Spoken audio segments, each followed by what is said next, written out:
Hello everybody, today we're going to get started on a restomod gravel bike build of this 1985 Raleigh Grand Mesa.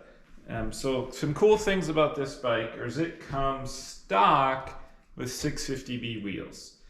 They are steel, so pretty heavy. Same with the seat post is steel. It's got this big old ugly crank.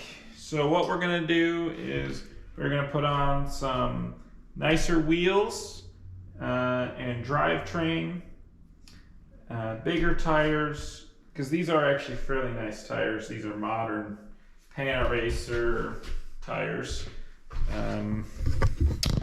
Give you an in-close look what we got going on. So yeah, we have Raleigh Grand Mesa Mountain Tour.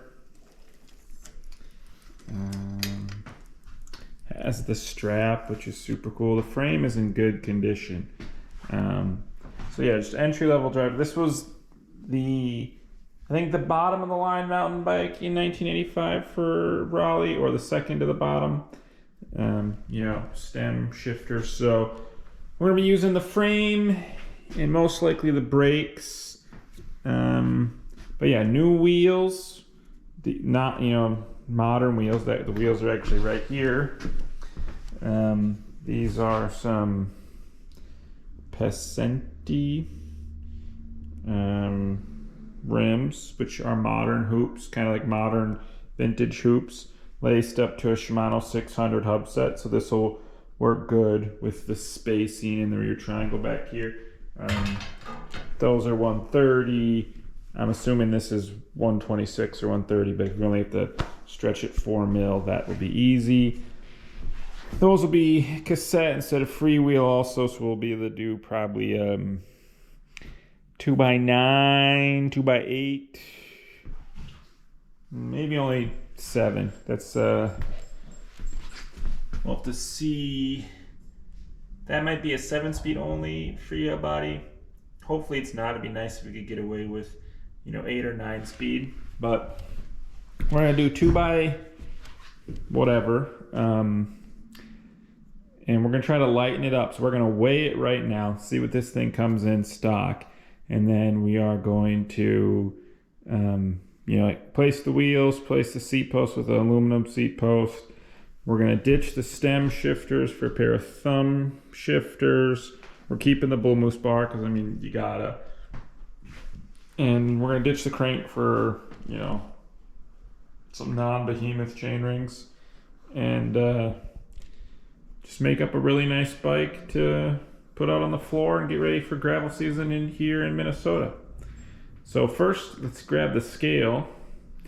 Now would be a perfect time to guess how much this behemoth weighs, and we will weigh it and see where we're at.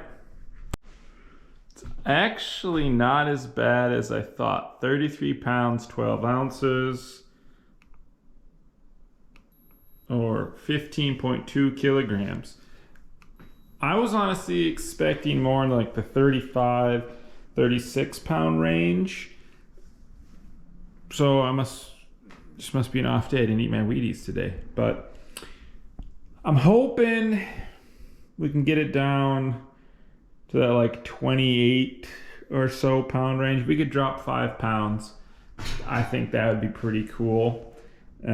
We will see. I'm very interested to know how much the wheels weigh compared to the new wheels. So we're gonna start to strip this thing, and we will weigh the wheels separately to see how much we are gaining by replacing the wheels. Now we will be putting on bigger tires. I'm really hoping that these Pan Racer Gravel Kings, these are 48s, will fit. I just want to make a really, this is not going to be a speed demon. So I just want to make a really plush ride. These are 40s right now, and there looks to be tons of clearance. So I don't think that's going to be an issue, front or rear. And yeah, and obviously, ditching the steel seat post and that crank and pedals. These stem shifters are heavy because there's a big block of metal here. reflectors. Should hopefully, fingers crossed, we can get down 5 pounds. So let me put this back up in the stand, and we will take these wheels off, and we will start taking off the bits and bobs that we aren't going to need.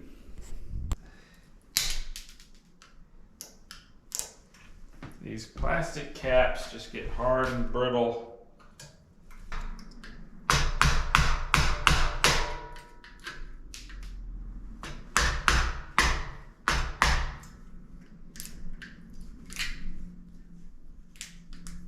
There you go. And you just get them out as scraps.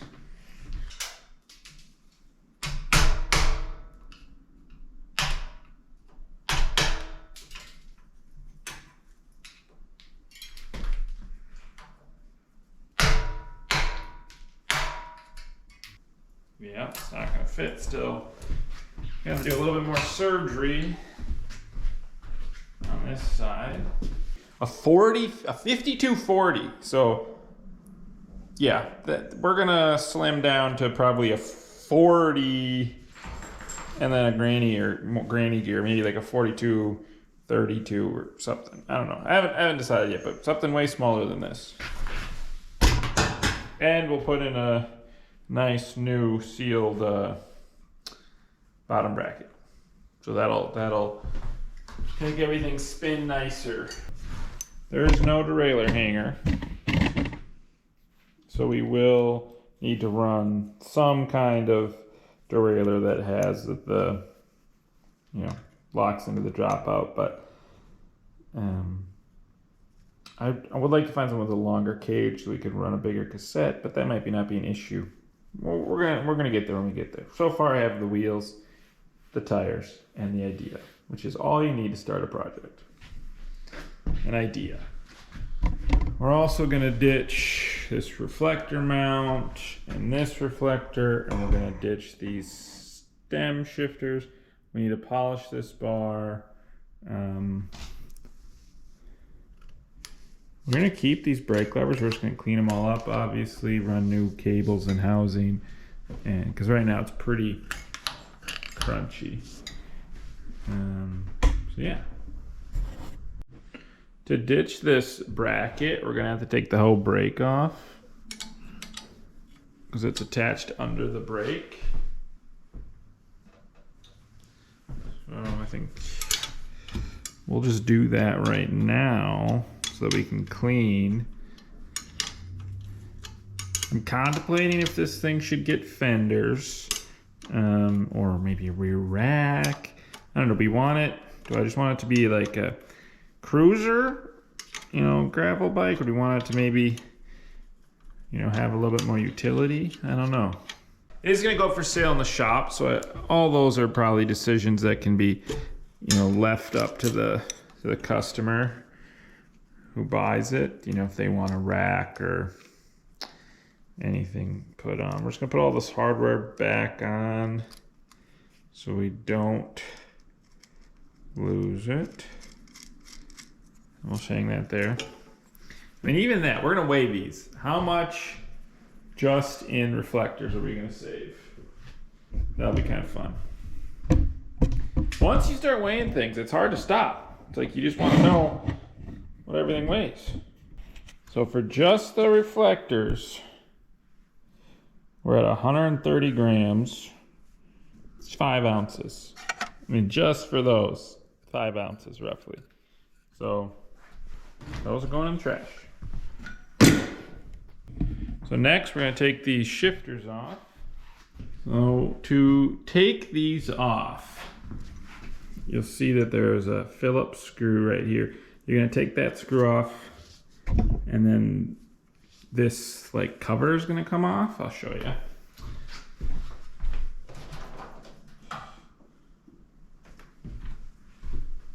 This was my my first roadside find this spring. It's not even spring. I found a screwdriver on the side of the road, and now it's coming in handy.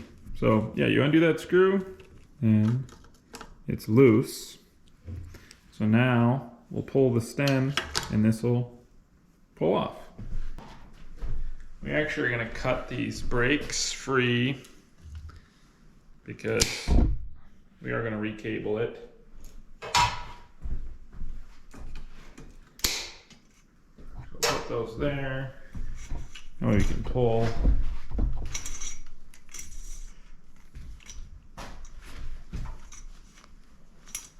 All this out. Because we're going to pull the bar off so we can get the bar all polished. Get it nice and shiny. Undo this. See how rusty everything is. Not bad. So this will come off because we're gonna get this all polished up. Okay, so next we just gotta get that stubborn crank arm off. You may just pull the bottom bracket out and leave the crank arm attached. Rebuild the headset, clean the whole bike, and then we will start with making sure the wheels fit. We don't have to spread anything. Put the brakes back on so we can make sure the tires fit. And then we'll get it back to a rolling chassis, get the handlebar cleaned, put that back on. And then it'll be rolling. And then just need to figure out the exact specifics of the drivetrain. Okay, we're gonna see if we can get this bottom bracket off so that we can remove the stubborn crank arm that way.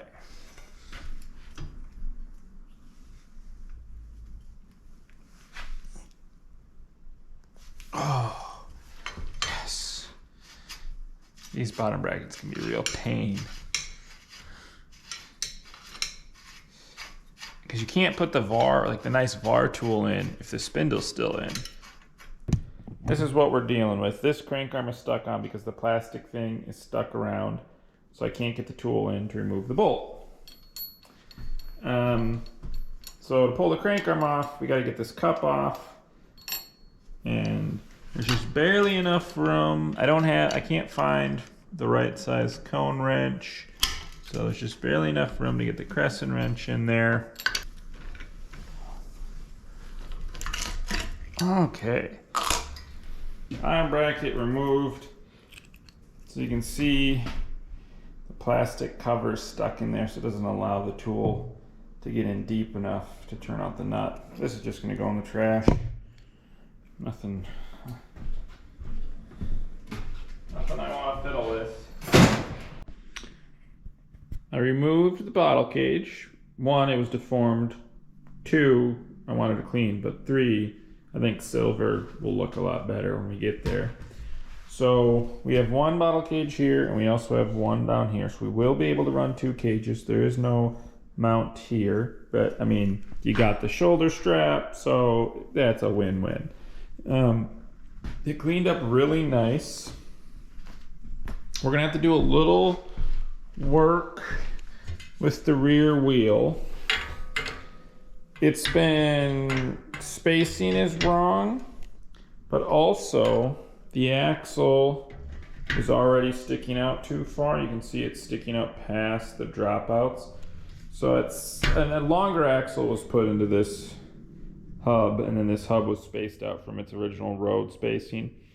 So we're going to need to pull this axle out and put in a narrower axle, or delace this and lace it into a different hub. But while we're here, we are going to try the fit of the front wheel and make sure our 48 clears in the front. We also can polish the bar, take apart the headset and grease the headset. So we should probably do the headset next. That way we can put the bar on and the headset will be done. This is a cool Tang BMX headset, so that's pretty cool. It feels pretty smooth, maybe a little tight, so we'll take that part here now and re-grease that. And that way we can, the frame itself will kind of be done for now. Found my 30. Turns out it was in the back toolbox. Perfect fit. Ooh, that was not tight enough. I have the headset all clean, and now we're just greasing it up. to get ready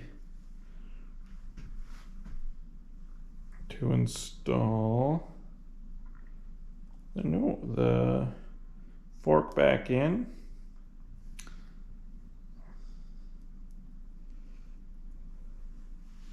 It's gonna be good. And there we go. The fork is back on.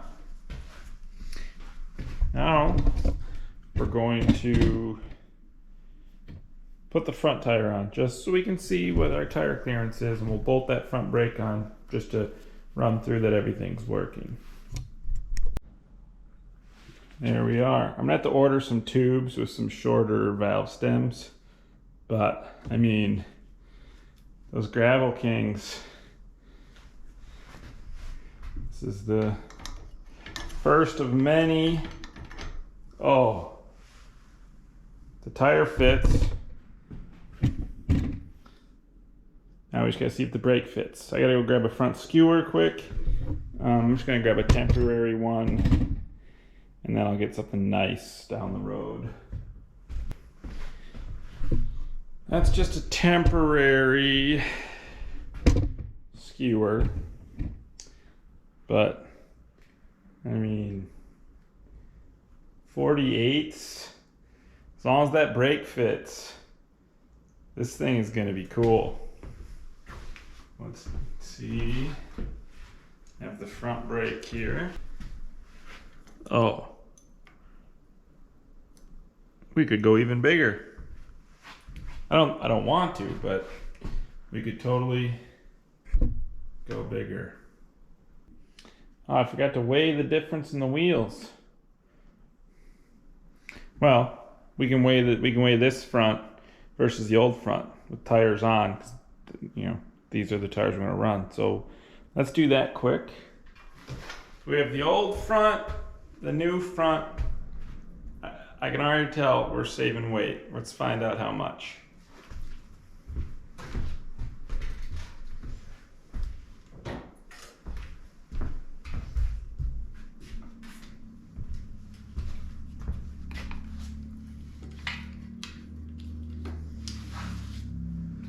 Where are we at? 4 pounds, 10 ounces, 2.09 kilograms. My brain unfortunately thinks in pounds, even though metric is so much better. So 3 pounds, 13 ounces. So 3 to 16 plus 10, 13 ounces lighter,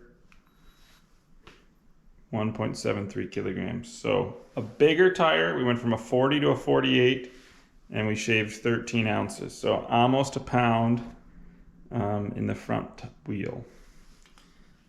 So we'll keep this up and we'll see where we get.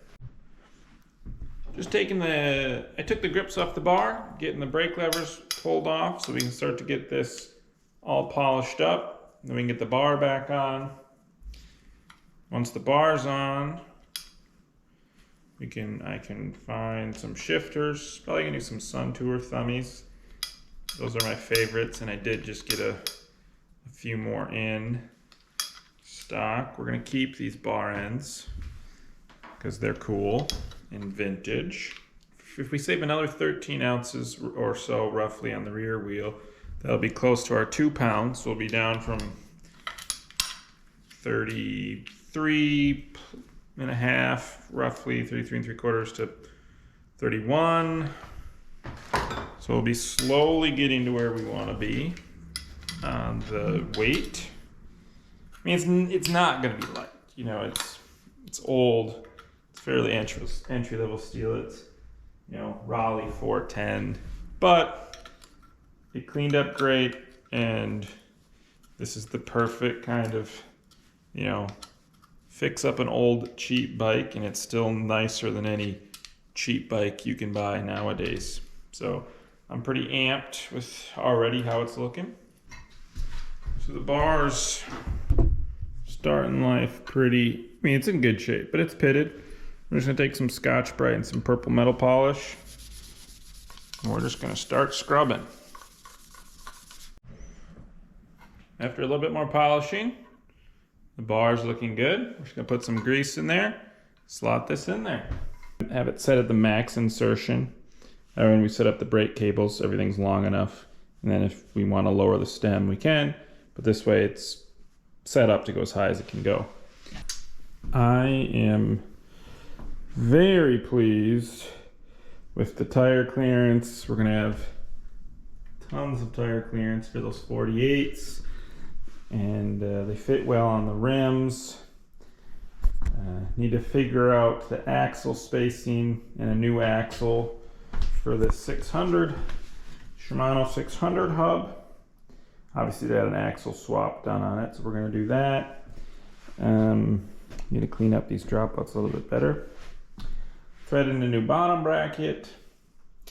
Figure out what crank we're going to use. Ditch that seat post and saddle. 2 nice chrome bottle cages. For grips, I always lean toward ESIs. It's probably what we're going to put on this. I just think, unless maybe we want to do, I don't know, leather grips are never very comfortable. I was like, leather grips could go to match the strap, but I think you get sweaty palms and then the leather grips aren't that cool. But obviously a leather saddle, we could do a dark leather Brooks to match the leather strap. That could be the ticket. So this is where we're going to end off here for now. I will pull apart the rest of the pieces we need, and I will find a hub. Hope you so far are enjoying this build. I'm looking forward to it. I think it's going to make a great gravel cruiser. The shop's right on a rails to trails trail that's all crushed limestone. This will be perfect for that. This is the kind of, this is a great way to keep nice. I mean, this was an entry-level old bike, but still a nice bike, and you put some modern twist on it, and you have a really nice bike. So I'm looking forward to this build, and I hope y'all are looking forward to part 2. If you like this video, please like and subscribe. It means a lot. Check out the rest of the videos on our channel. Lots of vintage mountain bike content, how-tos, builds, etc. You can also check out our shop if you have any projects, Green Engineer Cycles at greenengineer.com. Over 1,100 parts and frames and wheel sets. Everything you need to work on your vintage projects. Have a great rest of your day.